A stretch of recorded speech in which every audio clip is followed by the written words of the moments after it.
पाठ 3 जंगल का भूत। बच्चों से भूत प्रेत के बारे में चर्चा कीजिए। बताइए कि भूत प्रेत जैसी कोई चीज नहीं होती। किसी बात पर विश्वास करने से पहले जांच परख कर लेनी चाहिए।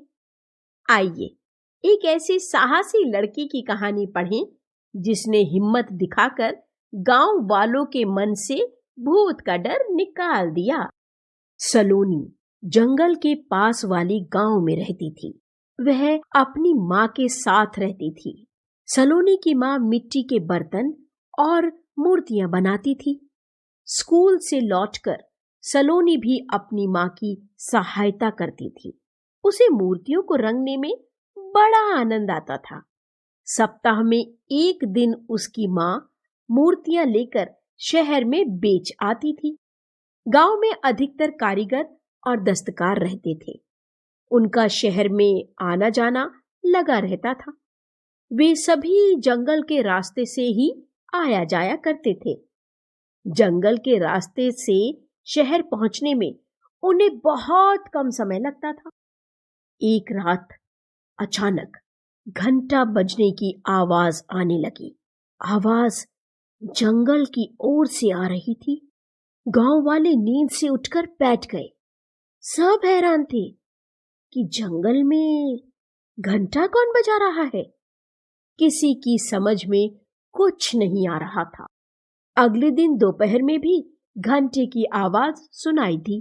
रात को घंटे की आवाज बड़ी स्पष्ट सुनाई दी थी, लेकिन दोपहर में यह आवाज धीमी धीमी सुनाई दे रही थी। गांव वाले डर गए। एक व्यक्ति बोला, जंगल में अवश्य कोई भूत आ गया है।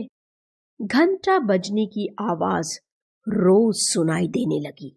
इससे जंगल में भूत होने की बात सबके मन में बैठ गई।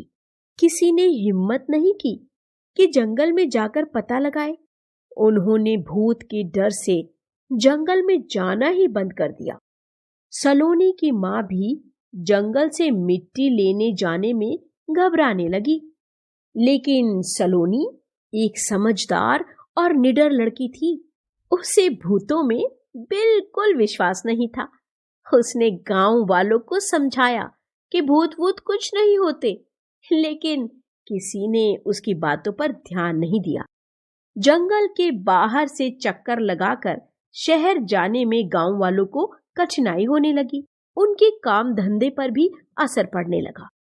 एक दिन सलोनी की माँ की तबीयत ठीक नहीं थी। सलोनी ने कहा, माँ, आज मैं मूर्तियां लेकर शहर चली जाती हूँ। माँ ने रोकने की कोशिश की, पर सलोनी नहीं मानी। माँ ने उसे कहा कि वह जंगल के बाहर आने वाले रास्ते से जाए, लेकिन सलोनी ने मन ही मन जंगल के रास्ते से शहर जाने की ठान ली थी। सलोनी जंगल के रास्ते से ही मूर्तियों की टोकरी लिए जा रही थी। तभी उसे कुछ बंदरों की खो खो सुनाई दी। उसी समय घंटे की आवाज भी आने लगी। सलोनी थोड़ा घबरा गई, लेकिन वह हिम्मत करके आवाज की दिशा में बढ़ने लगी। वहां पहुंचकर सलोनी की हंसी छूट गई।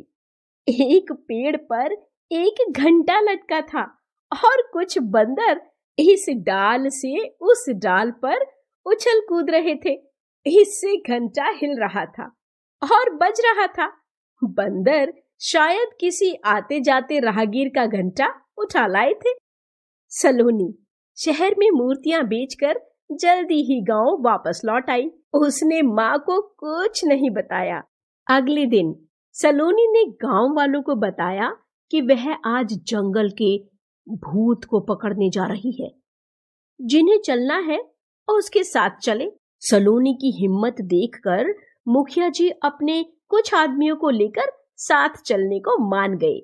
सलोनी के स्कूल के कुछ बच्चे भी उसके साथ हो लिए। सलोनी के साथ मुखिया जी आगे आगे चल रहे थे और बाकी लोग उसके पीछे चल रहे थे।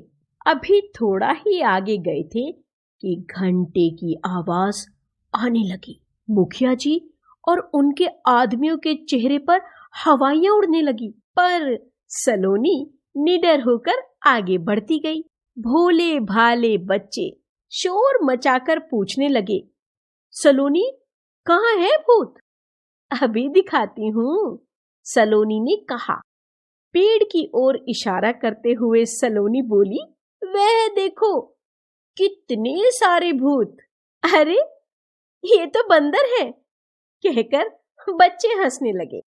मुखिया जी, वह देखिए पेड़ पर लटका घंटे वाला भूत, सलोनी ने मुखिया जी की ओर मुड़ते हुए कहा। मुखिया जी ने सामने देखा तो उन्हें बात समझते देर न लगी। वे भी खिलखिलाकर हंस पड़े और बोले, यह तो हंसाने वाला भूत निकला।